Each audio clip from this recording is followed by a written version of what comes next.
My name is Fonda Marshall. I'm 29 years old, and on my wedding day, I found my dad standing in a hallway with no seat, while 9 people from my husband's family sat at the table that was supposed to be his. Table 1, front and center. That's where my parents belonged. Instead, someone moved them to table 14, the last table in the room, wedged between the kitchen door and a trash can. And when I asked my husband to be why, I heard him say something about my father that cracked open every lie I'd been telling myself for 2 years.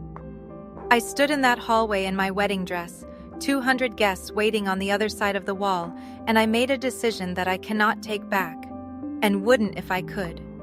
What I did, what he said, and what happened to his family after, that's the story I'm about to tell you. Before I do, take a moment to like and subscribe, but only if this story earns it. Drop your city and your local time in the comments. I like knowing who's out there. Now let me take you back to the morning of June 14th, the last morning I ever woke up as Garrett Whitfield's fiancé. Millfield, Ohio, population 8,000. The kind of town where the pharmacist knows your blood type and the mail carrier remembers your dog's name. I grew up on Birch Lane in a 2-bedroom house my father bought the year I was born. He paid it off in 22 years, wrote the last check on my 16th birthday, then took us all to Dairy Queen to celebrate. My dad, Dave Marshall, fixed pipes for a living. 35 years with the same pair of steel-toed boots, resoled 4 times. His knees went bad around year 20. His back followed around year 30. But I never once saw him miss a day when I was in school. He'd come home at 6, scrub the grease off his hands with that orange soap that smelled like gasoline and citrus, and ask me what I learned that day. My mom, Linda, worked the cafeteria line at Millfield Elementary. She served lunch to 400 kids a day and knew every single one by name. She knew which ones were lactose intolerant, which ones had peanut allergies, and which ones came to school hungry because there wasn't food at home. Those kids always got extra helpings. Always. We weren't wealthy. I shared a bedroom wall with the water heater. My winter coat in 7th grade was my cousin's from 2 years before. But the door was always open, dinner was always hot, and my parents never once made me feel like I was missing anything. I got through college on a scholarship and student loans, became a nurse practitioner at the community clinic on Route 9, paid off my debt by 28. I built that life with my own hands. But the foundation? That was Dave and Linda Marshall. I thought a family like that was enough for anyone. I was wrong. I met Garrett Whitfield on a Tuesday in October, 2 years before the wedding. His father, Richard, came into the clinic for a routine physical. Garrett drove him. He was leaning against the reception counter when I walked through with a chart. Tall, dark hair swept back, the kind of jaw that looks like it was designed in a boardroom. He smiled at me. And I'll be honest, I smiled back. We went to dinner that Friday, then again the next week, then every week after that. Garrett was charming in a way I wasn't used to. He opened doors, pulled out chairs, took me to a French restaurant in Columbus where the napkins were heavier than my winter coat. The Whitfields were a different world, real estate developers, 3 generations deep. Their name was on a subdivision, a commercial plaza, and a bronze plaque at the country club where they'd been members for 25 years. 5-bedroom house on 2 acres. Richard ran the company. Garrett managed acquisitions. His mother, Constance, chaired the Hope Foundation's annual gala and sat on 2 nonprofit boards. The first time I met Constance, she wore cream silk and pearl earrings the size of dimes. She shook my hand, looked me up and down, and said, "A community clinic? How interesting." Garrett used to date the Harrison girl, Dr. Harrison's daughter over at St. Luke's. She smiled when she said it, the kind of smile that isn't really a smile. I told myself that's just how people talk in those circles. Stiff, performative. It didn't mean anything.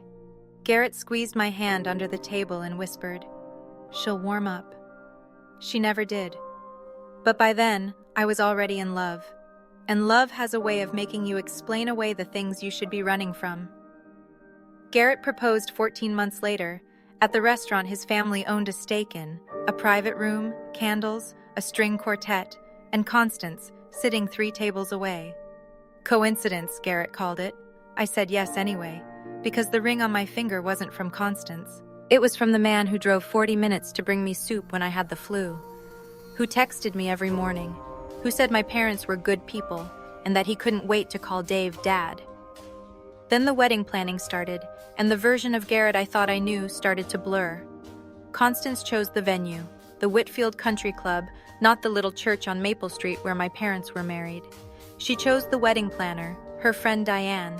She chose the menu, and when my mom suggested adding her fried chicken as one of the appetizers, Constance tilted her head and said, "That's sweet, Linda, but this is a seated dinner, not a potluck."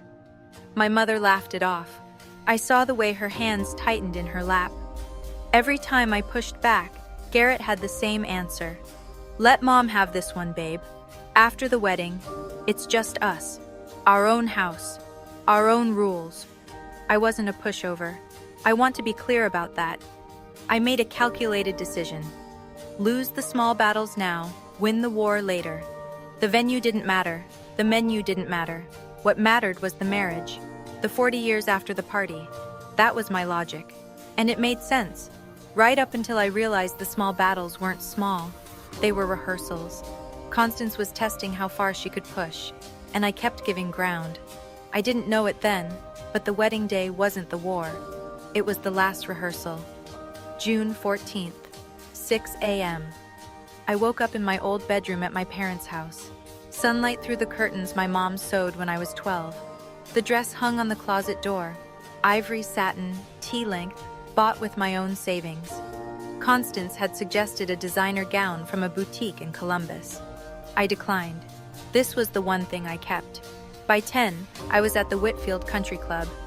The place looked like a magazine spread, white peonies in crystal vases, ivory linens, gold-rimmed chargers at every seat, 300 candles, a 12-piece string ensemble warming up in the garden, $85,000 worth of venue, decor, and catering, mostly covered by the Whitfields. Mostly. 200 guests were expected, half from the Whitfield side, business associates, country club members, the mayor's wife, the Hendersons, the Porters. The other half were mine. My Aunt Grace from Akron, 3 nurses from the clinic, my college roommate, old neighbors from Birch Lane. People who drove pickup trucks and wore department store dresses and didn't know what a charger plate was. I noticed the imbalance early. The Whitfield guests filled the front rows, the center tables, the spaces closest to the dance floor. My people were scattered toward the edges.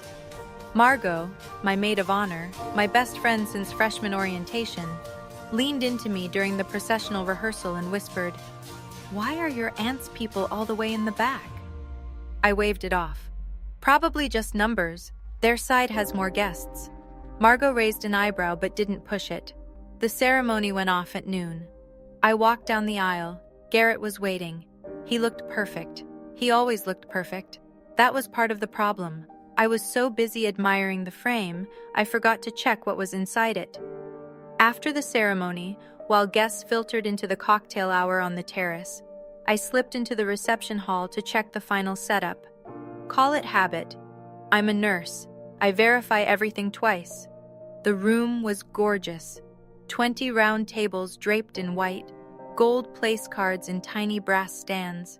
Table 1, the head table, directly in front of the dance floor and the stage, was set for 10. That's where both sets of parents were supposed to sit, along with Garrett's grandmother and my Aunt Grace. I walked to table 1 and picked up the first place card. Gerald Whitfield, Constance's brother. I picked up the next one, then the next. Lydia Whitfield, Thomas Whitfield, Mr. and Mrs. Porter, Mr. and Mrs. Henderson, Patricia Whitfield Ross, Gerald Whitfield Jr., 9 Whitfields and their associates, no marshals. My chest tightened. I started checking the other tables. Table 2, Whitfield cousins. Table 3, country club members. I kept going. Table 10, table 12. I found them at table 14, the last table, tucked against the far wall, next to the swinging kitchen door. I could hear pots clanging on the other side. The chairs weren't the polished mahogany that matched the rest of the room. They were padded folding chairs, the backup kind. A service cart with dirty glasses sat 2 feet away. The overhead light above the table was dimmer than the others because it was a utility fixture, not a chandelier. Dave Marshall, Linda Marshall. I stared at those 2 place cards, gold ink on cream stock, sitting on a table next to a trash can with a foot pedal. I found the wedding coordinator, Diane, near the bar. Who changed the seating chart? She didn't blink. Mrs. Whitfield adjusted it this morning. She said the bride approved. I never approved anything. I stood in that reception hall alone and did something I'd trained myself to do in the ER, triage. Table 14, swinging kitchen door, clanging pots, folding chairs, a trash can with a foot pedal 2 feet from where my father would eat his daughter's wedding dinner. If I said nothing, here's what would happen. My parents would sit there. They wouldn't complain. My dad would straighten his tie, the one he bought in 2009, the only good one he owned, and he'd smile and say, "It's fine, sweetheart." My mom would fold her napkin in her lap and pretend she couldn't hear the dishwashers running 6 feet behind her head. And Constance would know. She'd know she could move Dave and Linda Marshall anywhere she wanted. The back of the room, the parking lot, out of the frame entirely. And no one would say a word. Every Thanksgiving after this, every Christmas, every grandchild's birthday, Dave and Linda would always be table 14. The people who didn't quite fit. The ones you seat near the service entrance so the important guests don't have to look at them. I thought about my dad's hands. 35 years of copper pipe and joint compound. He could rebuild a bathroom in a day. He saved 6 months to buy that suit. I thought about my mom's dress. She'd sewn it herself, altered an old one, added lace at the sleeves, replaced the zipper. I'd watched her work on it for 3 weekends, hunched over the sewing machine in the spare room, pins between her lips, squinting at the bobbin. These people fed me, raised me, drove through snowstorms to get me to school, and someone decided they belonged next to a trash can. I went to find Garrett. I thought he'd fix it. I thought he'd be angry on my behalf. I was wrong, for the second time that day. I know some of you watching right now are thinking about your own parents. Maybe yours were the ones who worked double shifts so you could have braces. Maybe they drove 3 hours to every school play. If you've ever had someone look at your family like they weren't enough, type "My family is enough" in the comments. Because what I'm about to tell you next is the reason I'll never let anyone put my parents at table 14 again. I found Garrett in the groomsmen's suite. He was standing in front of a full-length mirror, adjusting his cufflinks. Silver, monogrammed, a gift from Constance. Who moved my parents off the head table? He didn't look up from the mirror. Mom rearranged some things this morning. It's not a big deal. Not a big deal? They don't have seats, Garrett. Table 14 has seats. Table 14 is next to the kitchen, next to the trash. He sighed, the kind of sigh a person makes when they think you're being difficult. Fonda, we have 200 guests out there. Can we not do this right now? When then? After dinner? After they've already sat there for 3 hours? He turned from the mirror. His face was calm, patient. The face of a man who'd practiced looking reasonable while saying unreasonable things. Mom has her reasons. The Hendersons and Porters are sitting at table 1. They're important. More important than my parents? I didn't say that. You didn't have to. He stepped toward me, put his hand on my arm. Gentle, rehearsed. Baby, you're stressed. It's your wedding day. Let's get through dinner and I'll talk to Mom tomorrow. Tomorrow. That was always the answer. Tomorrow after the engagement party. Tomorrow after the shower. Tomorrow after the wedding. Tomorrow never came. I searched his face for something. Anger, guilt, surprise. Anything that would tell me he didn't know about this until right now. There was nothing. No surprise, no outrage. He'd known since morning, maybe longer. He knew Constance moved my parents to the back of the room, and he'd gotten dressed, fixed his cufflinks, and checked his hair in the mirror. I walked out without another word. I still had one more door to open. On my way back through the corridor, I stopped at the welcome table near the entrance. A stack of printed programs, ivory cardstock, gold lettering, sat in a neat row next to the guest book. I picked one up and opened it. Page 2. With love and gratitude to our families. Below that heading, a list. Richard and Constance Whitfield. Gerald and Lydia Whitfield. Thomas Whitfield. The Whitfield Family Foundation. 4 lines. All Whitfield. I flipped the card over, checked the back, checked inside the fold. Dave and Linda Marshall were nowhere. In the original version, the one I'd approved 3 weeks ago, my parents were listed first. With deepest love to Dave and Linda Marshall, whose sacrifices made all of this possible. I'd written those words myself. Constance had seen the proof. She hadn't objected. She hadn't needed to. She just waited until the morning of the wedding and had Diane reprint them. My parents' names, erased. Not just from the table, from the record. I found Margot near the bridesmaid's room, touching up her lipstick. One look at my face and she set it down. What happened? I told her. The table, the program, Garrett's reaction, all of it. 30 seconds, no pauses. Margot didn't flinch.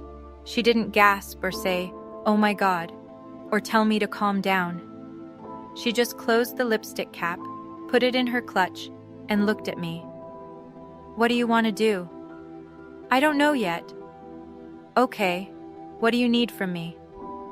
"Stay close." "I'm here, Fawn. I'm right here." She didn't say, "I told you so." Margot had warned me about the Whitfields 6 months ago, gently, once, and then never again. She respected my choices, even the ones she disagreed with. That's why I trusted her more than anyone in that building. I still didn't know what I was going to do, but I knew the next thing I needed to hear would decide everything. I walked back toward the groomsmen's suite. I wasn't eavesdropping. I was going to try one more time, to stand in front of Garrett and say, "Fix this, or I don't walk into that room." The door was cracked open. 3 inches, maybe 4. Enough to hear everything. Constance's voice first, low, controlled, the way she always sounded when she was most dangerous. "Garrett, look at her father. That suit is from 2005. And her mother? My God. Did she sew that dress herself? They look poor. You cannot have them sitting at the front table. Our guests will think, 'I know, Mom.' The Hendersons are sitting right there, Jim Porter and his wife. These are the people who matter, Garrett. Not, I'm sorry, but not a plumber and a lunch lady." "You're right. The Marshalls are fine in the back. It's more appropriate." A pause. Then Constance, quieter. "You should have listened to me from the start. She doesn't belong here. She doesn't belong here." I pressed my hand against the wall. The hallway tilted. I heard my own pulse in my ears, hard, slow, like a door being locked from the inside. My father, the man who spent 35 years on his knees under kitchen sinks, who had 2 bad knees and 1 good suit, who drove 4 hours round trip every weekend to visit me in college because he thought the dining hall food wasn't enough. A plumber and a lunch lady, that's what they called him. That's what they called her. And the man I was supposed to spend my life with said, "You're right." There are sentences you can unhear. This wasn't one of them. I stepped back from the door. My hands weren't shaking anymore. Something had gone very still inside me, like the moment in the ER right before a code, when the noise stops and everything becomes clear. I pushed the door open. Constance turned first. Her face froze, half a second, maybe less, then rearranged itself into that smile, the one that looked like hospitality, but felt like a locked gate. "Fonda, sweetheart, you look stunning." I heard everything. Garrett's jaw tightened. "Heard what?" "We were just..." "Dad looks poor. Mom sewed her dress. They don't belong at the front table." I held his gaze. What part did I misunderstand? Constance stepped forward, hands clasped, the chairwoman posture. "Fonda, this is just a seating arrangement. We're trying to make sure..." You called my father a plumber like it was an insult. You called my mother a lunch lady like she should be ashamed of it. I didn't mean... And you, I looked at Garrett, said they were fine in the back, that it was more appropriate. Garrett's voice dropped, smooth, calm, the voice he used in client meetings when a deal was going sideways. You're emotional right now, Fonda. It's your wedding day. Let's take a breath and... I am breathing, Garrett. I've never been more clear. Constance glanced at her son, a quick, sharp look, the kind that said, handle this. Garrett tried again. Baby, come on, let's not ruin... I'm not ruining anything, you already did. I turned and walked out. The hallway was quiet, 60 feet of polished hardwood between me and the reception hall. Behind me, I heard Constance hiss something to Garrett, too low to catch. His footsteps didn't follow. He didn't come after me. And that was the last answer I needed. I walked straight toward the reception hall, but I didn't go inside. Not yet. I went to find the only people in this building who had never, not once, made me feel like I wasn't enough. Margot was waiting exactly where I'd left her, leaning against the wall outside the bridesmaids' room, arms crossed, watching the corridor like a sentry. Tell me, she said. I told her, word for word, Constance's voice, Garrett's agreement, the plumber and the lunch lady. Margot was quiet for 5 seconds. Then, what are you thinking? I'm thinking I can't sign my name to this. She nodded once. No drama, no gasping, just the focused expression she wore in courtrooms. Okay, then here's what you need to know. She lowered her voice. The ceremony is done, but the marriage license, you haven't signed it yet. Diane has it. The plan was to do the signing after dinner, remember? At the sweetheart table during dessert. I remembered. Constance had insisted on making it a moment. The bride and groom signing in front of guests, like a performance. So legally, you're not married. The ceremony was symbolic until that paper gets signed, witnessed, and filed with the county. No signature, no marriage, no annulment needed, no divorce, nothing. I let that sink in. The officiant's words, the vows, the rings, none of it was binding yet. The only thing that mattered was a signature on a piece of paper sitting in Diane's leather folio. How long do I have? As long as you don't sign. But Fawn, once you walk in there, once the toasts start, once Diane brings out that license, the pressure to sign in front of 200 people is going to be enormous. I know. So whatever you're going to do, you need to decide before you sit down. She put her hand on my arm, firm, steady. I'm your lawyer and your best friend. In that order tonight. Whatever you choose, I'm standing next to you. I found my parents at table 14. Dad was sitting upright, hands flat on his knees, the way he always sat when he was uncomfortable but too proud to show it. His suit jacket was buttoned, his tie was straight. He'd polished his shoes that morning. I could tell because they had that dull shine that came from drugstore polish and a kitchen rag. Mom sat beside him, smoothing a crease in her dress. She'd altered it herself, taken in the waist, added lace to the sleeves, replaced the zipper. 3 weekends of work. I'd watched her hunch over the sewing machine in the spare room, pins between her lips, squinting at the bobbin. A server pushed through the kitchen door behind them. It swung open with a bang, letting out a blast of heat and the clatter of stacking plates. Mom flinched. Dad didn't move. Hey, sweetheart. Dad smiled when he saw me. You look beautiful. Dad, I'm so sorry about... Don't. He held up one hand. I can sit anywhere, baby girl. This is your day. It's our family's day. He looked at me for a long moment. Something moved behind his eyes. Not anger, not sadness, but something quieter. Understanding, maybe. Like he already knew what I hadn't said yet. I thought about the $12,000 sitting in the catering company's account. My parents had saved it over 15 years. A little each month from a plumber's pension and a cafeteria worker's paycheck. It covered the catering deposit, every plate, every glass of wine, every dessert that 200 guests would eat tonight. Without that 12,000, there was no dinner. And Constance had put the people who paid for the food next to the place where the trash goes out. "Stay here," I said. "Both of you. I'll be right back." Mom reached for my hand. "Fonda, don't make trouble on account of us." "I'm not making trouble, Mom. I'm finishing it." The reception doors opened. 200 guests filed in, guided by the string ensemble playing Pachelbel's canon like it was a lullaby for rich people.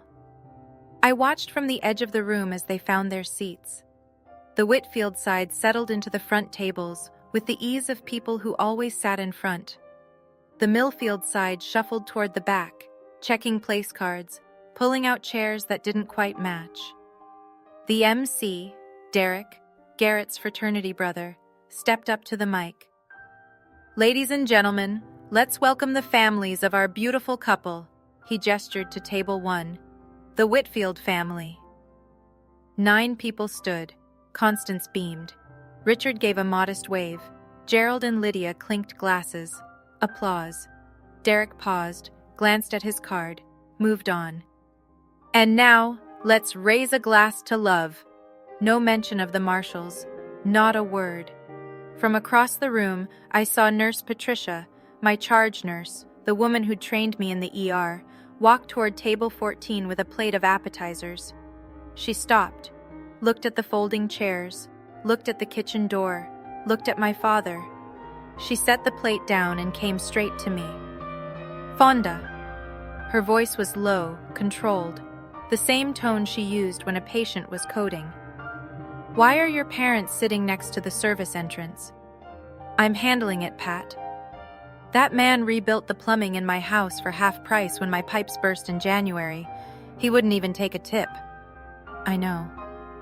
So why is he sitting next to a trash can at his daughter's wedding?" "At table 1, Mr. Henderson, Jim Henderson, Richard's biggest development partner, leaned toward his wife and said something quiet. She looked over her shoulder at the back of the room, then back at him, frowning. People were noticing. The seams were starting to show. The first course was served, butternut squash bisque in white porcelain bowls. My parents' $12,000, plated and garnished with microgreens. Constance left table 1 and walked toward the bar, her friend Vivian at her side. Their path took them directly past table 14. I was standing near the dessert station, 20 feet away, close enough to see, close enough to hear. My mother was adjusting the lace on her left sleeve. The stitching had come loose, 3 inches of thread hanging from the cuff. She was trying to tuck it under discreetly, with the focus of someone who didn't want to be noticed. Constance stopped, looked at Mom's sleeve, then turned to Vivian. Bless her heart, someone should have bought her a proper dress. She sipped her champagne. "But I suppose you have to know your place." She said it the way she said everything, with a smile, at a volume that was technically private, but perfectly calculated to carry. My mother's hands went still. She stopped fiddling with the sleeve. Her eyes dropped to the table. Dad reached under the tablecloth and took her hand. He didn't say anything. He just held it. I have watched patients flatline. I have held a child while a doctor delivered a terminal diagnosis to her mother. I have seen things in the ER that would keep most people awake for weeks. But watching my father, Dave Marshall, the strongest man I have ever known, sit there and absorb that woman's contempt while holding my mother's hand under a folding table next to a trash can, that was the worst thing I have ever seen. Because for the first time in my life, I saw him ashamed. Not of himself, of the situation, of being put somewhere he didn't deserve to be and not being able to fix it. I was done, completely and irreversibly done. I crossed the room, grabbed Garrett's arm at the edge of the dance floor, pulled him behind a column where the nearest table couldn't hear us. "Your mother just humiliated mine, in front of guests, right now." "What did she say?" "Know your place. Someone should have bought her a proper dress." Garrett ran his hand through his hair. "Fonda, Mom says things. She doesn't mean..." She means every syllable, and you know it. Can we please just get through dinner? Go over there. Tell your mother to apologize. Right now. He looked at me. Then he looked across the room, at Constance, laughing with Vivian at the bar, at table 1, where the Hendersons sat, at the string ensemble, playing something soft and expensive. He looked at all of it. Then he looked back at me. I'm not making a scene, Fonda. 200 people are watching. Then whisper, I don't care how you do it. Just do it. He straightened his jacket, took a breath, and said the thing that ended us. Your parents will be fine. They're tough. Let's just get through tonight. He turned around and walked back to table 1, sat down in his gilded chair. Constance leaned over and patted his arm. He picked up his wine glass. I stood behind the column alone. The string quartet shifted into something by Vivaldi. Servers glided past with trays of seared salmon. My $12,000 salmon. 200 people laughed and clinked glasses in a room where my parents didn't have a seat worth sitting in. Garrett chose. He chose the table. He chose the room. He chose his mother. Now it was my turn. I went straight to table 14 and sat down. Not in the chair assigned to me at the sweetheart table. Not next to the groom, between my parents. Mom looked at me confused. Honey, you should be up front. My family's here, so I'm here. Dad studied my face. He'd known me for 29 years. He could tell when I was about to do something. Fonda, his voice was quiet. Careful. Don't do anything on our account. I'm not doing this for you, Dad. I'm doing this for me. I looked across the room to the bridesmaids' table. Margot was already watching. I met her eyes and gave a single nod. She nodded back. Then she reached under the table, grabbed her clutch, and stood up. I took one breath, then another. Then I pushed back my chair and stood. The walk from table 14 to the stage was maybe 60 feet. It took me about 30 seconds. My heels clicked on the polished hardwood, a sharp, steady rhythm, like a metronome counting down. A few heads turned, then more. The conversations didn't die all at once. They faded, table by table, like ripples moving backward. By the time I reached the stage, the room was almost silent. Derek, the MC, was mid-sentence into some anecdote about Garrett's college days. He saw me step up and faltered. Oh, the bride, everyone! Scattered applause. I took the microphone from his hand. He let go without resistance, his face caught somewhere between confusion and a grin. I looked out at the room. 200 faces, crystal glasses, white linens, gold place cards. Constance at table 1, champagne in hand. Garrett beside her. Richard staring at his plate. My parents behind me. Table 14. The last table. From across the room, Constance leaned toward Garrett. I couldn't hear her, but I could read her lips. What is she doing? I adjusted the microphone, and I told them. Thank you all for being here today. My voice came through the speakers clear and level, no tremor, no tears. I'd spent 7 years in emergency rooms. I knew how to stay steady when everything was falling apart. I know you came to celebrate a wedding, and I owe you the truth about what's happening in this room. The last murmur died. 200 people went still. I could hear the ice settling in someone's glass at table 6. Most of you know me as Garrett's fiancée, but before I was that, and after tonight, I am Dave and Linda Marshall's daughter. I pointed toward the back of the room. My parents are sitting at table 14. I'd like everyone to look at table 14 for a moment. Heads turned. All of them. 200 pairs of eyes swept to the back corner, past the bar, past the dessert station, past the kitchen door, and found Dave and Linda Marshall sitting at a folding table between a service cart and a trash bin. I watched the reactions move through the room like weather.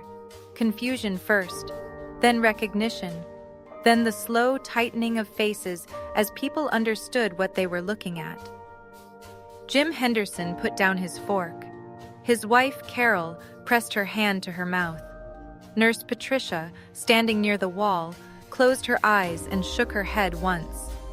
At table 1, Constance's smile hardened into something ceramic. Her hand gripped the stem of her champagne flute. Garrett sat beside her, jaw locked, eyes fixed on me. 12 hours ago, I continued, my parents were seated at this table. Table 1, right here in front, where the families of the bride and groom are supposed to sit. That was the seating chart I approved. I let the sentence sit. This morning, that changed. This morning, someone walked into this room and replaced every place card at the head table. My parents were removed and reassigned to the last seat in the house, next to the kitchen, next to the service entrance, next to the trash. I paused, let the room absorb it. That person was Constance Whitfield. Every head at table 1 turned toward her. Constance sat perfectly still, her chin lifted, but the color had left her face. Her fingers on the champagne flute went white. Richard looked down at the tablecloth. He didn't move. When I confronted my fiancé, when I told him what his mother had done, he told me not to make a scene. I kept my voice even, factual, like reading a chart out loud during rounds. And when I heard him speak to his mother privately, he said, and these are his exact words, "The Marshalls are fine in the back. The Hendersons and Porters are more important." Jim Henderson pushed back from the table, not dramatically, just enough to create distance between himself and the Whitfields. His wife stared at Garrett with an expression I recognized from the ER, the look people get when they realize they've been standing next to something unsafe. Garrett stood up. "Fonda, that's not... You're twisting." "Sit down, Garrett." I didn't raise my voice. I didn't need to. "You had your chance to stand up for my family. You chose not to." He stayed on his feet for 3 more seconds. Then Constance pulled his sleeve, and he sank back into his chair. The room was so quiet, I could hear the kitchen door creak on its hinge. My Aunt Grace, sitting at table 11, put her hands flat on the table and whispered, "Tell them, baby." "Let me tell you about the people who were moved to table 14. I turned slightly, just enough to see my father in my peripheral vision. He was sitting upright, hands on the table, eyes fixed on me. My father, Dave Marshall, fixed pipes for 35 years. He has 2 bad knees and 1 good suit, the one he's wearing right now. He saved 6 months for it. A woman at table 9 pressed a napkin to her eyes. My mother, Linda Marshall, serves lunch to 400 kids every school day at Millfield Elementary. She knows every child by name. She knows who's allergic to peanuts, who can't have dairy, and who comes to school hungry. Those kids always get extra." I turned back to face the front tables. My parents put $12,000 toward this wedding. They saved it over 15 years. That money covered the catering deposit. I let the math settle over the room. People looked at their plates, looked at their wine glasses, looked at the seared salmon and the butternut bisque. "Every plate you're eating tonight, my parents paid for it." Then I looked directly at Constance. "And you put them next to the garbage." The room fractured. Gasps. A sharp intake of breath from table 3. Vivian, Constance's friend, set her glass down and put 6 inches between herself and the woman she'd been laughing with 20 minutes ago. From the back, a man I didn't recognize, someone from the Millfield side, stood up. Then Nurse Patricia, then my Aunt Grace. They didn't say anything. They just stood, like witnesses. Constance opened her mouth to speak. Nothing came out. Garrett stared at his plate. Richard Whitfield still hadn't moved. "I came here today to start a marriage, a partnership, a life built on mutual respect." My voice didn't crack. I wouldn't let it. Not here, not in front of her. "But I cannot sign my name to a marriage where my family is treated as an embarrassment. I will not raise children who learn that love means hiding where you come from." I reached up and unpinned my veil, folded it once, twice, 3 times, set it on the edge of the stage, neatly, the way my mother taught me to fold things, with care, even when you're letting go. To the guests from Millfield, thank you for driving here. Thank you for celebrating with my family. We're going home. I looked at Constance one last time. To the Whitfields, I wish you well, genuinely. But I deserve better than a man who sits in silence while his mother calls my father poor. And my parents deserve better than table 14. I set the microphone on the stand. Gently. No slam. No drop. Just placed it, the way you put down a tool when the job is finished. I stepped off the stage and walked to the back of the room, my heels on the hardwood again, that same steady rhythm, 60 feet. This time, nobody talked over it. Dad stood when I reached him. Mom was crying, quiet tears, the kind she always tried to hide. I hugged them both, right there, between the folding chairs and the kitchen door. Margot appeared with my coat and bag. She'd already called a car. We walked out, the four of us, past the dessert station, past the string quartet, which had stopped playing, past 200 silent faces. Behind us, I heard Constance's voice, brittle and loud. She's lost her mind. And Garrett calling, Fonda! Fonda, wait! I didn't wait. The door closed behind us, and the last sound I heard was my own breathing. If you're still here, you already know why I did it. But I want to hear from you. Has anyone ever told you your family wasn't good enough? That your parents didn't fit in? Type, not table 14, if you know that feeling. And if this story hit close to home, share it with someone who needs to hear it today. Now, what happened after I walked out? That's where the real story begins. That night, I sat at the kitchen table in my parents' house. Same table I'd done homework on since 3rd grade. Formica top, chrome legs, a chip in the corner from when I dropped a cast iron skillet in high school. Mom made coffee. Dad sat across from me and said nothing, which was his way of saying everything. At 9:15, Margot called. The marriage license is still unsigned. I confirmed with Diane. She has the original document. It was never signed, never witnessed, never filed. So legally, you were never married, not for a single second. No annulment required, no divorce proceedings, nothing. You walked away clean. I exhaled. One knot in my chest loosened. There's more, Margot said. Under Ohio law, since you cohabited, he may try to claim some shared property. But your lease is in your name, and your bank accounts are separate. You're in a strong position. Okay. One more thing. He's been calling. 17 missed calls from Garrett, 3 from Constance, 1 from Richard. Block all 3. Already done. After Margot hung up, I sat in the kitchen for a long time. Dad had gone to bed. Mom was washing the coffee mugs, even though the dishwasher was empty. She always washed things by hand when she was worried. My phone was silent now. No more calls. No more texts alternating between, "Baby, I'm sorry," and "You humiliated my family," and "You'll regret this." I didn't need his apology. I needed him to have stood up 6 hours ago and said, "That's my wife's family. Put them back where they belong." He didn't, and I couldn't undo what I'd heard. Mom dried the last mug, set it in the cabinet, and kissed the top of my head on her way to bed. "I'm proud of you," she said. "Your father is too. He's just no good at saying it." 2 weeks later, I threw up in the bathroom at 7 in the morning, then again at noon, and again at 4. I bought a test at the CVS on Route 9, the one where the pharmacist, Gail, had known me since I was 6. She looked at the box, looked at me, didn't say a word, just rang it up and handed me the bag. Positive. 2 pink lines, sharp and unmistakable, on the bathroom floor of my parents' house. I sat on the tile and cried. Not the way I'd expected to cry if this ever happened, with joy or surprise, or that breathless gratitude people describe in pregnancy announcement videos. I cried because my life had just become 10 times more complicated, and I was sitting on a floor that still had the same grout my dad installed in 1998. I was going to be a mother, and the father was a man I'd walked away from in front of 200 people. The question came fast. Tell Garrett? The answer came faster. Yes. This child had a right to know both parents.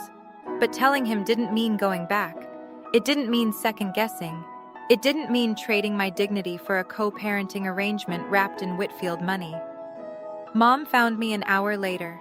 She came in for towels, saw the test on the counter, and went very still. Then she sat on the floor beside me. Cold tile, bad knees. She didn't ask questions. She just put her arm around me and held on. "You're not alone," she said. "You've never been alone." "I know, Mom. Your dad's going to lose his mind, in the good way." I almost laughed. Everything was harder now. But harder didn't mean wrong. And alone didn't mean defeated. Not when I had a mother who'd sit on a bathroom floor without being asked. I told Garrett by email. Margot reviewed every word before I sent it. 3 sentences. Professional. Final. "I'm pregnant. I'm keeping the baby. If you want parental rights, all communication goes through legal counsel." His response came in waves. The first email. "Come home, Fonda. We'll raise this baby together. We can fix this." The second, 4 hours later. "My family will fight for custody. You have no idea what you're up against." The third, at midnight. "You're making the biggest mistake of your life." 3 emails, 3 different men, pleading, threatening, predicting ruin, all from the same person who couldn't stand up to his mother over a seating chart. Then Constance called. She'd gotten a new number. Mine was blocked, so she tried the house line. Dad answered. I was standing in the kitchen doorway. "Mr. Marshall," Constance said, her voice perfectly measured. "I trust you understand that this child is a Whitfield. We have the best attorneys in the county." Dad looked at me. I nodded. "Mrs. Whitfield," he said, "my daughter has a lawyer. Talk to her, not to me." He hung up, set the phone down gently, went back to his coffee. That week, Margot connected me with her colleague, Hannah Wells, a custody attorney out of Columbus. Hannah was direct. "Ohio courts favor the primary caregiver. You have stable employment, family support, and no history of instability. His family's money is not a legal argument." I filed the paperwork, everything through proper channels. No phone calls, no confrontations, no emotional negotiations, just documents, deadlines, and boundaries. Constance had said they had the best attorneys in the county. Maybe they did, but I had something she didn't anticipate. A woman who stopped being afraid of her on a Saturday in June. The fallout came quietly. No explosions, no headlines, just the slow, steady erosion of everything the Whitfields had built their reputation on. Jim Henderson called Richard the following Monday. I didn't hear the conversation firsthand.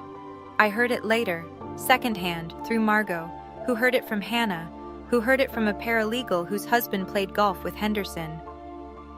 "Richard, I've been thinking about the development on Oak Ridge. I'm not comfortable moving forward." "Jim, what does a wedding have to do with a business deal?" "If that's how your family treats the people closest to you, I need to think about how you'd treat a partner when things get difficult." Henderson pulled out of the Oak Ridge project, a mixed-use development worth, by local estimates, somewhere north of $300,000 in Henderson's share alone. Richard had to find a new investor. The project stalled 8 months. 3 weeks after the wedding, the Hope Foundation board met behind closed doors. Constance had chaired their annual gala for 6 years. She'd raised more money than any previous chair. But the board had received calls, donors asking questions, members uncomfortable with the optics. Constance wasn't fired. That's not how these things work in small-town society. She was invited to step back, to focus on family. The gala went on in September without her name on the program. I didn't orchestrate any of this. I want to be clear about that. I never called Henderson. I never contacted the foundation. I never posted on social media. I never told anyone outside of Margot and my parents what happened in that hallway. I didn't have to. 200 people watched Constance Whitfield put a plumber and a lunch lady next to the trash, and 200 people went home and talked about it. Consequences don't always come with a microphone. Sometimes they come with a phone call on a Monday morning. A month after the wedding, Garrett showed up at my parents' house. I was upstairs. I heard the knock, then the screen door creak, then my father's voice. "Garrett?" "Mr. Marshall, I came to apologize. I was hoping to talk to Fonda." "She told you. Go through the lawyers." I know what she said, but I want to say this in person. I should have handled things differently. I should have stood up for your family. Through the window I could see them. Dad on the porch, arms at his sides.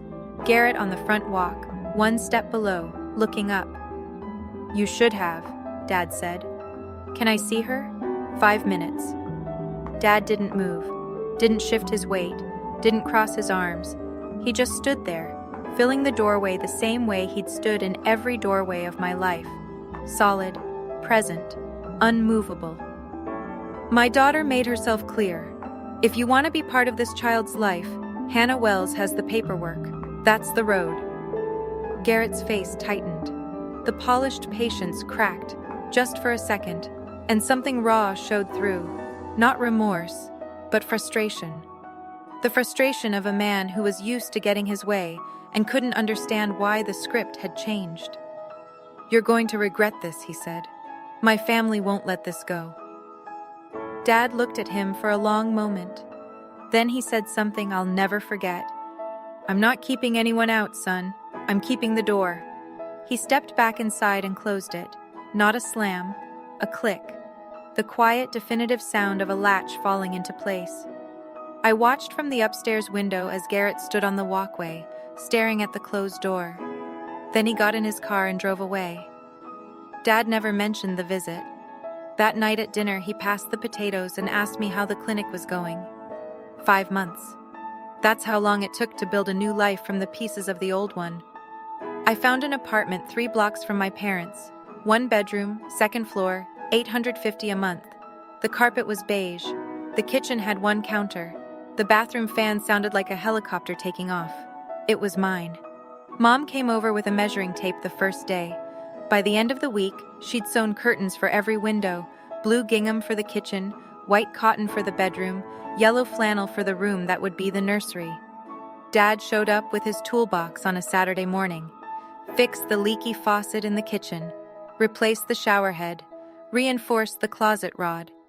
Then he spent 3 hours in the nursery building a shelf out of reclaimed wood from a barn demolition in Fairfield County.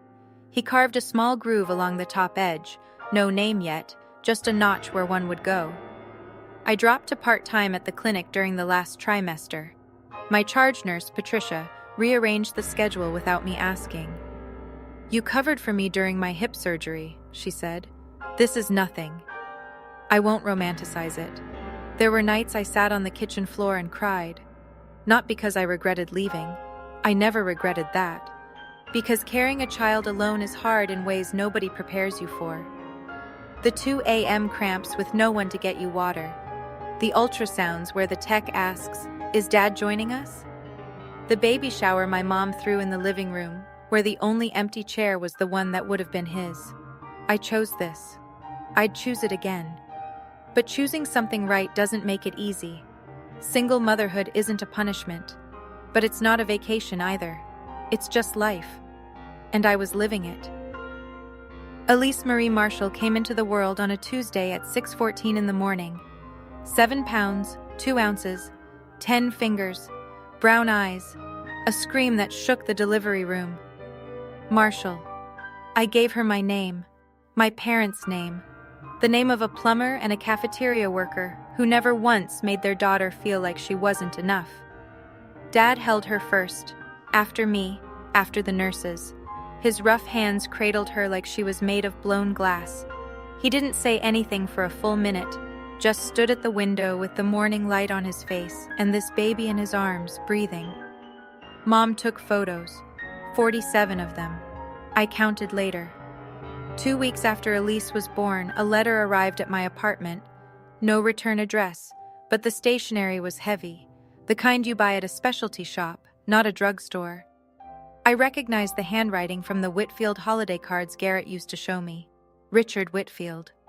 I opened it standing at the kitchen counter, Elise asleep in the bassinet 3 feet away. "Fonda, I owe you an apology. Not for what my wife and son did, but for what I didn't do. I was in the room. I saw the seating chart change. I heard the conversation. And I said nothing. That silence is on me, and I'll carry it. I don't expect forgiveness, and I'm not asking for access to my granddaughter. But if there ever comes a day when you'd allow it, I'd be grateful. I read it twice, folded it, put it in the nightstand drawer next to Elise's hospital bracelet. I didn't reply. Not that day, not that month. Maybe Richard was sincere. Maybe this was strategy. I didn't know, and I was done making decisions based on hope. This time, I'd let time answer, not wishful thinking. 1 year later. Elise is 13 months old. She has my eyes and her father's jaw, and a laugh that sounds like a hiccup played through a tiny speaker. I'm back full-time at the clinic. Last month, they promoted me to shift lead. It came with a $2 raise and a set of keys to the supply closet. I've never been more proud of a set of keys in my life. The apartment still has beige carpet and one kitchen counter. But the walls are covered now. Photos of Elise at the pumpkin patch. Elise with Dad's reading glasses on her head. Elise smearing sweet potato across Mom's apron.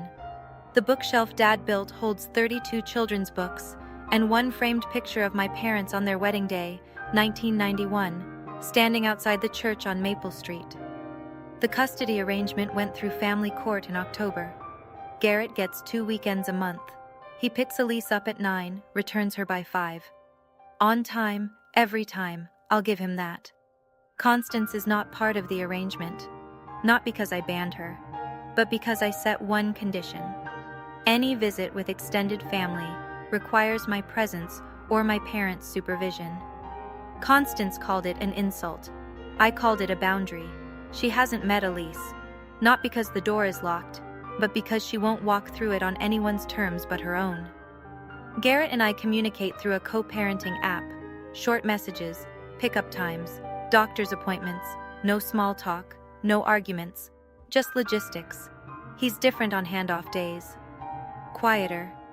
He holds Elise a little longer before giving her back. Once, I saw him smell the top of her head and close his eyes, and something in my chest ached. Not for him, but for the version of him that might have existed if he'd been brave enough to choose differently on a Saturday in June. Sunday dinner at the Marshall house. 6 o'clock. Same as every week since I came home.